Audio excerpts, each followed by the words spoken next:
Hello and welcome in the mighty name of Adonai Yahushua HaMashiach. Amen. Hallelujah. Praise the Lord. इस वचन के दूसरे भाग को लेकर के मैं फिर आपके सामने हाजिर हो गया हूँ और जो वचन पिछले रविवार को आपके साथ में मैंने बांटा था वही शीर्षक है कि एक वफ़ादार मसीह जो है वो जिस नाम को लेकर के चलता है अर्थात प्रभु यीशुआ का नाम, उस नाम के निमित्त वो कोई भी अयोग्य काम नहीं करता। आमीन। क्योंकि वो नाम सब नामों में श्रेष्ठ है अर्थात हमारे प्रभु, हमारे उद्धारकर्ता यहोशुआ हामशियाक का नाम, यीशु मसीह का नाम। आमीन। हालेलुया। और इसके दूसरे और आखिरी भाग में पहले भाग में जहाँ पर हमने इसको ख़त्म किया था वहीं से मैं शुरुआत करते हुए जैसे कि एक जोशीला जो सेवक है मेरे प्रियो, वो किस प्रकार से जो उसमें एक विश्वास योग्यता होती है, उस विश्वास योग्यता के तहत वो अपने जीवन को समर्पित कर देता है और अपने जीवन को इस तरीके से वो समर्पित कर देता है कि वो ज़िंदगी की आखिरी सांस तक खुदा से वफ़ादार रहता है। आमीन। हालेलुया। और यहाँ हम इस बात को देखते हैं, उसको कंटिन्यू करते हुए दूसरा तिमुथियुस चौथा अध्याय और दूसरा वचन, दूसरा तिमुथियुस चौथा अध्याय दूसरा वचन मैं आपके सामने पढ़ता हूँ। उसमें लिखा है कि तू वचन को प्रचार कर। आमीन। ये हर एक जोशीले या किसी भी सेवक के लिए ही नहीं है मेरे प्रियो, बल्कि ये हर एक मसीह के लिए है। आमीन। जो अपने आप को यीशु मसीह के पीछे चलने वाला कहता है, जो अपने आप को एक मसीही कहता है, all those who call themselves Christians, who call themselves the followers of Jesus Christ और यीशुआ मस्ट डू दिस। इसको तो करना ही है। और इसमें लिखा है कि तू वचन को प्रचार कर। पहली बात, समय और असमय तैयार रहे, वक्त बेवक्त, इन टाइम और वॉट एवर इट इज़, कभी भी समय और असमय तैयार रहे। यानी कि ऐसा समय जबकि हो सकता है कि आप अपने कंफर्ट जोन में हो, अपने आराम तलबी में हो, या आपको ऐसा लगता है कि आज तो बड़ा काम कर लिया, आज बड़ी सेवा कर ली और बड़ा वचन दिन भर से प्रचार कर लिया, बड़ी गवाहियाँ दे दी, अब आकर के चलो रिलैक्स करते हैं, बैठ जाते हैं घर में, अपने कुछ प्रोग्राम्स देखते हैं, मनोरंजन करते हैं, एंटरटेनमेंट करते हैं, और पता चला कि उसी वक्त ऐसा फ़ोन कॉल आ गया, उसी वक्त ऐसी आपको सूचना मिली कि फ़लाँ जगह पर जो है आपकी ज़रूरत है और आपको तुरंत आपको जाना पड़ेगा, आपके लिए बुलावा आया है। तो आप क्या करेंगे? समय असमय तैयार रहे। एक जोशीला सेवक या अपने आप को जो मसीह कहता है, जो यीशु मसीह के नाम को लेकर के चलता है मेरे प्रियो, उसको समय क्या और असमय क्या, उसका समय जब वो काम कर रहा हो, सेवकाई कर रहा हो, या उस समय जब कि वो आराम कर रहा हो, अगर उसको बुलावा आता है, उसको बुलाया जाता है, सेवा के लिए बुलाया जाता है, या दुआ के लिए बुलाया जाता है, किसी बात के लिए बुलाया जाता है, तो उसको तैयार रहना है। समय और असमय तैयार रहे। तैयार रहने का अर्थ ये है कि आपको ऐसे समय में जबकि आप अपने निजी कामों में, अपने व्यक्तिगत या प्राइवेट कामों में भी यदि आप व्यस्त हैं, अपने परिवार के साथ भी हैं, और ऐसे समय में खुदा की तरफ से यदि आपको ऐसी कॉल आती है उसके लोगों के द्वारा, और आपको वचन उठा करके आपको जाना है, आपको सेवा करने जाना ही है। Praise the Lord. हालेलुया। वो किसी भी सूरत में मेरे प्रियो हो सकता है, क्योंकि खुदा ने हमें बड़ी ज़िम्मेदारी हमारे कंधों पर दी है, और ये ज़िम्मेदारी जो है ये दुनिया की कोई भी ज़िम्मेदारी से सबसे बड़ी है। समय हो तो यीशु मसीह का नाम, असमय हो तब भी यीशु मसीह का नाम और खुदा का कलाम, और ऐसे समय में भी खुदा का कलाम, गॉड्स वर्ड। आमीन। हालेलुया। तभी तो हम कहलाएंगे। खुदावंद यीशु मसीह कहेगा, है मेरे बाप के प्रिय लोगों, आओ उसकी बादशाहत में दाखिल हो जाओ। आमीन, हालेलुया। भाई और बहनों, ये खिताब, ये तमगा ऐसे ही नहीं मिलेगा। ये संघर्ष, ये जो प्रयत्न, ये सेवकाई, ये मेहनत, ये सब इस दुनिया में जब तक हम जिंदा हैं, जब तक खुदा का कलाम हमारे ज़िम्मेदारी में दिया गया है उसको पेश करने के लिए, उसको प्रचार करने के लिए, जब तक खुदा चाहता है ज़िंदगी की आखिरी सांस तक इसी वफ़ादारी को और इसी जोश को लेकर के हमें चलना है कि खुदावंद यीशु मसीह का नाम महिमा पाए। आमीन, हालेलुया। तो वक्त क्या और बेवक्त क्या, हर समय लिखा हुआ है, प्रचार कर, सब प्रकार की सहनशीलता और शिक्षा के साथ उलाना दे। आमीन, हालेलुया। टीचिंग भी देनी है, उलाना भी देना है। जहाँ पर ज़रूरत है वहाँ पर मुंह देखी बातें नहीं करनी है, बल्कि अगर ज़रूरत है तो आगे लिखा है, और डांट और समझा। डांट भी और समझा भी। कई बार ऐसा होता है कि हम इन बातों को करने के लिए लजा जाते हैं, झिझक जाते हैं। We hesitate, to scold, to bring truth forward. Yes, it happens. It happens many a times, even with the strictest of God's servants. It happens. होता है ये, लेकिन परमेश्वर का वचन कहता है, समय और समय तैयार भी रहे, उलाना भी दे, डांट भी और समझा भी। यहाँ पर मुंह देखी बातें नहीं है, यहाँ पर पक्षपात की, पार्शियलिटी की बातें नहीं है। हम खुदा के कलाम को लेकर के चल रहे हैं, वो ज़िंदा कलाम को लेकर के चल रहे हैं, जो कि सारी बातों में सबसे ऊपर है। Praise the Lord, hallelujah. हमारे हालातों से ऊपर है, हमारे नामों से ऊपर है, हमारी परिस्थितियों से ऊपर है, हमारी ज़िंदगी की किसी भी घटना से ऊपर है। आमीन, हालेलुया। और उसको हमें पूरे वफ़ादारी और ईमानदारी के साथ उसको प्रचार करना है। और ज़रूरत पड़े तो, ऐसा अगर कोई है, कलीसिया में है, अगर ज़रूरत है तो उसको समझाने की ज़रूरत है, उसको सच्चाई की तरफ लाने की ज़रूरत है। चाहे वो कितना ही इम्पोर्टेंट लीडर क्यों ना हो, या कोई भी कलीसिया का ऐसा शख्स हो, अगरचे उसकी ज़िंदगी में कुछ इस तरह की बातें हैं जो कि कलीसिया के लिए हानिकारक हैं, खुदा के लिए वो नापसंद बातें हैं, तो खुदा का खादिम होने के नाते, पासबान होने के नाते, एक एल्डर होने के नाते, डीकन होने के नाते जो है, इन बातों को नज़रअंदाज किया नहीं जा सकता, क्योंकि खुदा की कलीसिया पाक शुद्ध रहनी ज़रूरी है। आमीन, हालेलुया। उसमें पाकीज़गी बनाना, उसमें पवित्रता बना के रखना निहायत ही ज़रूरत है। होलीनेस मेंटेन करना चर्च में बहुत ही ज़रूरी है। अगरचे कोई इस होलीनेस को, कोई इस बात को, इस शांति को और खुदा की उस सेटिंग को, उस ऑर्डर को, अगर व्यवस्था को यदि कोई बिगाड़ने की कोशिश करता है, कलीसिया के अंदर अशांति लाने की कोशिश करता है, कलीसिया के अंदर झगड़े और फसाद लाने की कोशिश करता है, कलीसिया के अंदर मतभेद लाने की कोशिश करता है, अगरचे चाहे वो कोई भी हो, तो वचन के अनुसार उसे डांटना भी है, उसे उलाना भी देना है, उसे समझाना भी है, क्योंकि ये खुदा की बातें हैं। खुदा की कलीसियाएँ हमारी ज़ाती ज़िंदगी से ऊपर हैं।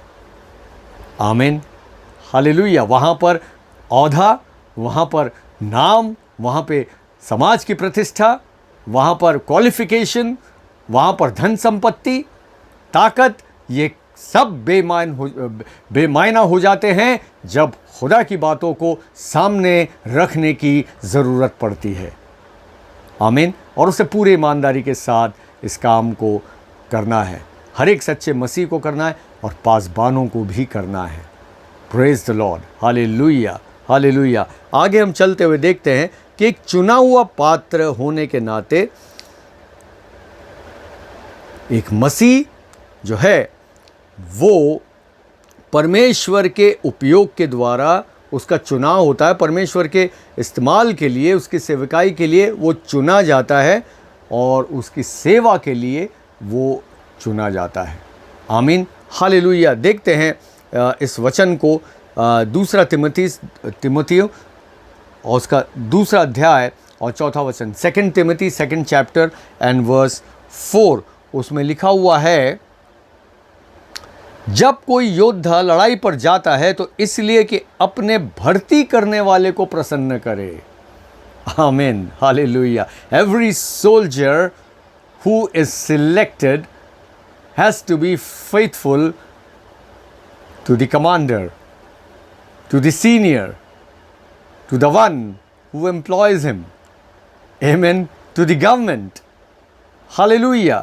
उसके प्रति उसको वफादार, अपने देश के प्रति उसको वफादार रहना। और यहाँ पे लिखा हुआ है, कोई योद्धा लड़ाई पर जाता है तो इसलिए कि अपने भर्ती करने वाले को प्रसन्न करे। मुझे और आपको किसने भर्ती किया? मुझे और आपको किसने रखा है? हमारे जिंदा खुदा ने, हमारे यीशुआ ने। आमीन। He is the supreme commander और हम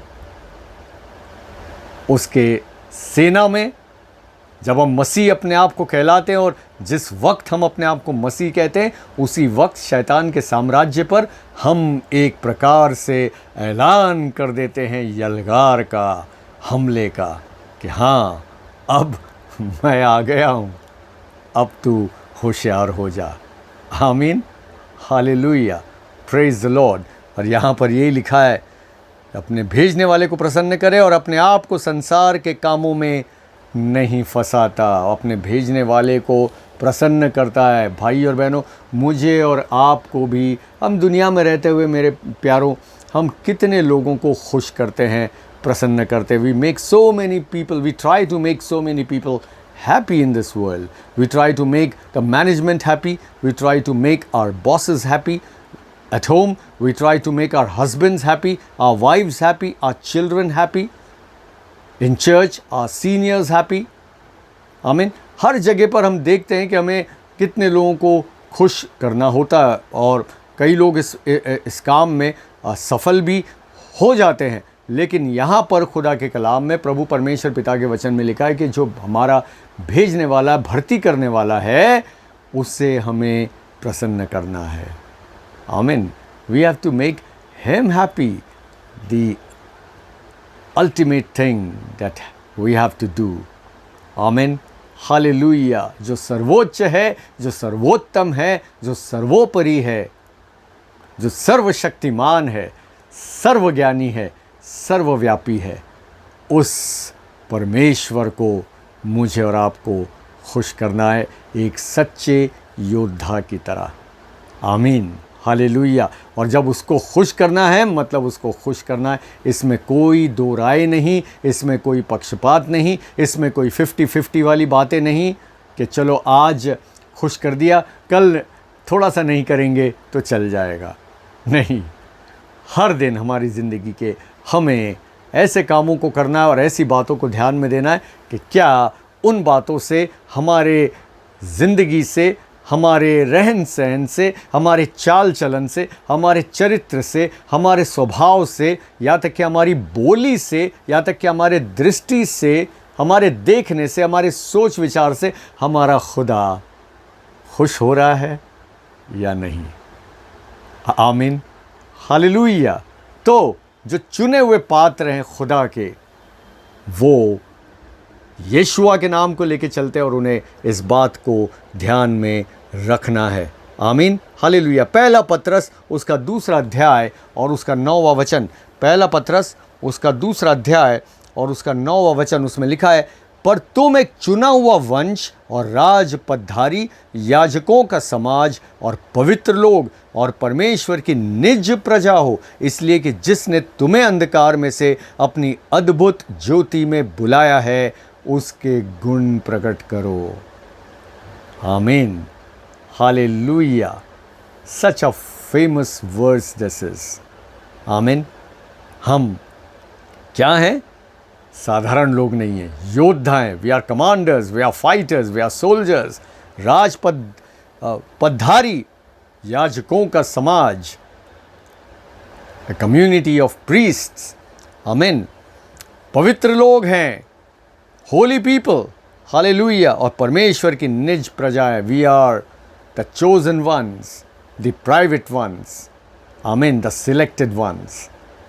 परमेश्वर की निज प्रजा है, परमेश्वर ने हमें चुना है, खुद चुना है, हमारे ऊपर जिम्मेदारी खुदा ने दी है। आमीन, हालेलुया। इसलिए कि जिसने तुम्हें अंधकार में से अद्भुत ज्योति में बुलाया, कोई मामूली बात नहीं है। हम अंधकार में थे, शैतान की गिरफ्त में थे, नाश होने के राह में थे, चल रहे थे। खुदा ने हमें अपने दया से, अनुग्रह से, अपने सामर्थ्य से, अपने फजल से, अपने ग्रेस से हमें वहाँ से खींच के बाहर निकाला और हमें रोशनी में वो ले आया, ज्योति में ले आया, ताकि हम ज्योति के काम, उजियाले के काम, रोशनी के काम हम कर सकें। आमीन। और उसके गुण, खुदा के गुण, आमीन, हालेलुया, वो हम उसको एक प्रकार से जो है प्रकट हम कर सकें, क्योंकि हम ज्योति की संतान हैं, हम उजियाले में चलने वाले लोग हैं। Praise the Lord. और दूसरे जो अंधकार में, उन्हें उजियाला बताने के लिए, उन्हें भी उजियाले में लाने के लिए ही खुदा ने मुझे और आपको चुना है। What a big responsibility, my dear and precious ones, we have on our shoulders. We just cannot shrug it off. हम उसको दूर नहीं हटा सकते। ये कॉलिंग तो हर एक मसीह के ऊपर है कि उन्हें खुदा के कलाम को और परमेश्वर के वचन को, गवाहियों को उन्हें दूसरों तक पहुंचाना है। आमीन। ताकि वो भी जो हैं रोशनी में आ जाएं, वो भी खुदावंत यीशु मसीह को अपना व्यक्तिगत नजात दहिंदा स्वीकार कर सके। आमीन, hallelujah, praise the Lord, thank you Jesus, praise the Lord, hallelujah. और एज अ कॉन्सेक्रेटेड बिलीवर, एक पवित्र किया हुआ विश्वासी, उसे जो है पूरी तरीके से प्रभु परमेश्वर पिता के समर्पित रहना है। जैसे कि हम लोग ऑर्गेनाइजेशंस के लिए काम करते हैं, कंपनीज़ के लिए काम करते हैं, उनसे ये उम्मीद की जाती है कि वो जब तक ड्यूटी पर हैं, जब तक सेवा में हैं, जब तक वहाँ पर काम कर रहे हैं, नौकरी कर रहे हैं, वे पूरी तरीके से वफ़ादार रहेंगे। आमीन, हालेलुया। कई लोगों को तो वो बॉन्ड लिख करके देना पड़ता है कि इतने साल तक का उनका जो बॉन्ड है, उसके प्रति उतने समय तक उनको वफ़ादार रहना पड़ेगा। यहाँ तक कि हम देखते हैं कि फ़िल्म इंडस्ट्री में भी ऐसे जो शुरुआत में जो न्यू कमर्स आते हैं, उनके प्रति जो है 3 फिल्म्स, 4 फिल्म्स या 5 फिल्म, ऐसा उनके कॉन्ट्रैक्ट में लिखा जाता है, बॉन्ड बनाया जाता है कि जब तक वे उस प्रोडक्शन हाउस से जुड़े हुए हैं, तब तक वो और किसी दूसरे प्रोडक्शन हाउस में ना काम कर सकते हैं, ना उनकी इजाज़त के बिना इंटरव्यू दे सकते हैं, और ना ही कहीं उनकी इजाज़त के बिना वो जा सकते हैं। जब ये दुनिया में इस प्रकार की दुनिया के लोग उम्मीद करते हैं, मेरा और आपका खुदा हमसे और कितनी उम्मीद करता है, अपेक्षा करता है। आमीन, हालेलुया। एज अ कॉन्सेक्रेटेड बिलीवर, एक ऐसा विश्वासी होने के नाते जो कि पवित्र किया गया हो, ज़िंदगी की आखिरी सांस तक खुदा से वफ़ादार बना रहता है। आमीन, हालेलुया। और आखिरी बात यहाँ पर है, यहाँ पर इब्रानियों की पत्री उसका 8वां अध्याय और 10वां वचन, from the book of Hebrews chapter 8 and verse 10, उसमें लिखा हुआ है कि कोई भी व्यक्ति जिसका चुनाव खुदा ने किया हुआ है एज अ कॉवेनेंटेड पर्सन, आमीन, हालेलुया, एक वाचा के प्रति नियुक्त किया हुआ जो व्यक्ति है, वो बेबाक और निर्भय ज़िंदगी अपने मसीहत में वो बिताता है। हम इस बात को देखेंगे इब्रानियों की पत्री उसका 8वां अध्याय और उसका 10वां वचन, उसमें लिखा हुआ है, फिर प्रभु कहता है कि जो वाचा मैं उन दिनों के बाद इज़राइल के घराने के साथ बांधूंगा, वो ये है कि मैं अपनी व्यवस्था को उनके मनों में डालूंगा। यस, उनके मनों में डालूंगा। उस समय मोसेस या मूसा, तो वो 2 तख्तियों के ऊपर उसने वो कमांडमेंट्स को वो लेकर के चला, लेकिन यहाँ खुदा कहता है कि मैं उनके मनों में डालूंगा और उसे उनके हृदय पे लिखूंगा। Yes, now the commandments of God His law is written on our hearts. हमारे दिल के ऊपर खुदा ने लिख दिया है. आमीन. That is the beauty of the new covenant. आमीन. ये नई वाचा की खूबसूरती है मेरे प्रियो के खुदा ने अपनी व्यवस्था को, अपनी बातों को, अपनी आज्ञाओं को मेरे और आपके दिल के ऊपर लिख दिया है. He has written those things on our hearts. Hallelujah. और मैं उनका परमेश्वर ठहरूंगा और वे मेरे लोग ठहरेंगे. खुदा कहता है कि मैं उनका परमेश्वर ठहरूंगा और वे मेरे लोग ठहरेंगे. यस, वो हमारा परमेश्वर ठहरेगा. Praise the Lord. हालेलुया. जब हम इस प्रकार से वाचा में, नई वाचा में मैं और आप चलते हैं मेरे प्रियो, तो ये याद रखिए कि खुदा की व्यवस्था, उसकी बातें जो हैं वो मेरे और आपके दिलों के ऊपर खुदा ने रख छोड़ी है. Hallelujah. Praise the Lord. We cannot just get away from all these things. When we call ourselves Christians, we have to be faithful to our Lord God till the last breath that we take on the face of this earth. आमीन. Hallelujah. और उस नाम को, यीशुआ के नाम को हम लेकर के चल रहे हैं. हम में से कोई भी ऐसा काम नहीं करेगा जो कि उसके नाम के ऊपर बट्टा लग जाए. आमीन. क्योंकि यीशुआ का नाम सब नामों में श्रेष्ठ है. दुनिया में कोई भी ऐसा नाम नहीं है, चाहे वो किसी भी धर्म से आते हों, चाहे किसी भी फेथ से आते हों, कोई भी नाम, चाहे कोई भी हो, अभी प्रेजेंट या पास्ट, जो भूतकाल में या आने वाले समय में, भाई और बहनों, या वर्तमान में, मैं आपको बताना चाहता हूँ, किसी का भी नाम, चाहे कोई भी बड़े से बड़ा महापुरुष या देवी या देवता या किसी का भी नाम अगर है दुनिया में लिया जाता है, उन सब से बढ़ कर के बड़ा नाम है खुदावंद यीशु मसीह का नाम. The name of Adonai Yehoshua Hamashiach. Because the name of Jesus means saviour. Yeshua के नाम का मतलब है उद्धार करता, बचाने हारा. आमीन. जो दूसरी मौत से हमें बचाएगा और हमें अपने राज्य में, अपने पिता के, खुदा के राज्य में ले जाने वाला कोई और नहीं है, सिर्फ और सिर्फ एक ही है, और वो है यीशु मसीह. द नेम ऑफ यीशुआ, जो कि बहुत जल्द आ रहा है. हर कोई जो उस पर विश्वास करता है, खुदा का वचन कहता है, वो नाश नहीं होगा बल्कि अनंत जीवन पाएगा. आमीन. हालेलुया. खुदा हम सबको इन वचनों के द्वारा बड़ी बरकत दे, और इस बात को याद रखें कि वो नाम हम लेके चलते हैं मसीह होने के नाते, यीशुआ का नाम, उस नाम के गरिमा को बना के रखना हमारे हाथों में है. Praise the Lord. और इसका हिसाब किताब भी हमें देना होगा. आमीन. इस नाम को लेकर के, मसीहत को लेकर के हम किस प्रकार का जीवन जीते हैं, किस प्रकार से हम चलते हैं, ये सब का हिसाब किताब एक दिन यीशुआ को देना ही होगा. आमीन. हालेलुया. मुकर नहीं सकते, हम अपनी ज़िम्मेदारी से हट नहीं सकते, क्योंकि खुदा खुदा है और वो एक दिन इंसाफ अपने बेटे के माध्यम से द्वारा करेगा. और हम सब जब सामने खड़े होंगे तो हमने अपनी ज़िंदगी में क्या किया उसका हिसाब देना है. इसलिए तैयार रहना है, उसके गुणों को प्रकट करना है और उस नाम की गरिमा को बना के रखना है. खुदा आप सबों को बड़ी बरकत दे. मैं आपसे फिर मिलूँगा. आमीन.